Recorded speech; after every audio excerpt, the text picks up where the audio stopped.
میں نے عرض کیا یا رسول اللہ کیا عورتوں سے ان کے نکاح کے سلسلہ میں اجازت لی جائے گی؟ ان حضرت صلی اللہ علیہ وآلہ وسلم نے فرمایا کہ ہاں۔ میں نے عرض کیا کیا لیکن کنواری لڑکی سے اگر اجازت لی جائے گی تو وہ شرم کی وجہ سے چپ سادھ لے گی؟ ان حضرت صلی اللہ علیہ وآلہ وسلم نے فرمایا کہ اس کی خاموشی ہی اجازت ہے۔ ایک انصاری صحابی نے کسی غلام کو مدبر بنایا اور ان کے پاس اس کے سوار اور کوئی مال نہیں تھا۔ رسول اللہ صلی اللہ علیہ وآلہ وسلم کو جب اس کی اطلاع ملی تو دریافت فرمایا اسے مجھ سے کون خریدے گا؟ چنانچہ نعیم بن الخام رضی اللہ عنہ نے 800 درہم میں خرید لیا۔ بیان کیا کہ پھر میں نے حضرت جابر رضی اللہ عنہ سے سنا، انہوں نے بیان کیا کہ وہ ایک قبطی غلام تھا اور پہلے ہی سال مر گیا۔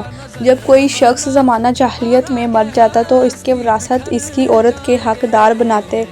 اگر ان میں سے کوئی چاہتا تو اس سے شادی کر لیتا اور چاہتا تو شادی نہ کرتا۔ اس طرح مرنے والے کے وراثت اس عورت پر عورت کے وراثتوں سے زیادہ حق رکھتے۔ اس پر یہ آیت نازل ہوئی، بیوہ عورت عدت گزارنے کے بعد مختار ہے، وہ جس سے چاہے شادی کرے اور اس پر زبردستی کرنا ہرگز جائز نہیں ہے۔ حکومت کے غلاموں میں سے ایک نے حصہ خمس کی ایک باندی سے صحبت کر لی، اس کے ساتھ زبردستی کر کے اس کی بکارت توڑ دی تو حضرت عمر رضی اللہ عنہ نے غلام پر حد جاری کرائی اور اسے شہر بدر میں کر دیا، لیکن باندی پر حد نہیں جاری کی کیونکہ غلام نے اس کے ساتھ زبردستی کی تھی۔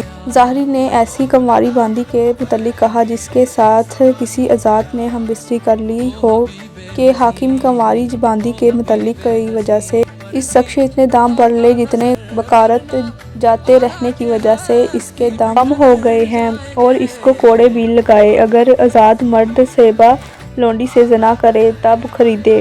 اماموں نے یہ حکم نہیں دیا ہے کہ اس کو کچھ مالی تعاون دینا پڑے گا بلکہ صرف حد لگائی جائے گی۔ رسول اللہ صلی اللہ علیہ وآلہ وسلم نے فرمایا، ابراہیم علیہ السلام نے سارا اہلیہ اسلام کو ساتھ لے کر ہجرت کی تو ایک ایسی بستی میں پہنچے جس میں بادشاہوں میں سے ایک بادشاہ یا ظالموں میں سے ایک ظالم رہتا تھا۔ اس ظالم نے ابراہیم علیہ السلام کے پاس یہ حکم بھیجا، سارا اہلیہ اسلام کو اس کے پاس بھیجے۔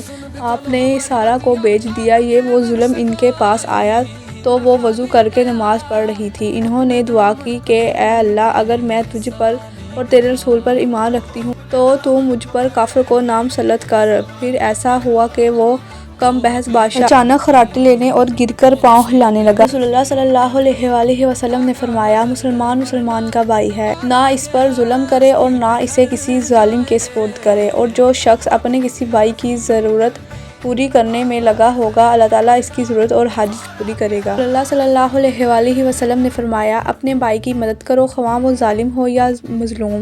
ایک صحابی نے عرض کیا، یا رسول اللہ، جب وہ مظلوم ہو تو اس کی مدد کروں گا، لیکن آپ کا کیا خیال ہے جب وہ ظالم ہوگا پھر میں اس کی کیسے مدد کروں؟ حضرت صلی اللہ علیہ وآلہ وسلم نے فرمایا کہ اس وقت تم اسے ظلم سے روکنا کیونکہ یہی اس کی مدد ہے۔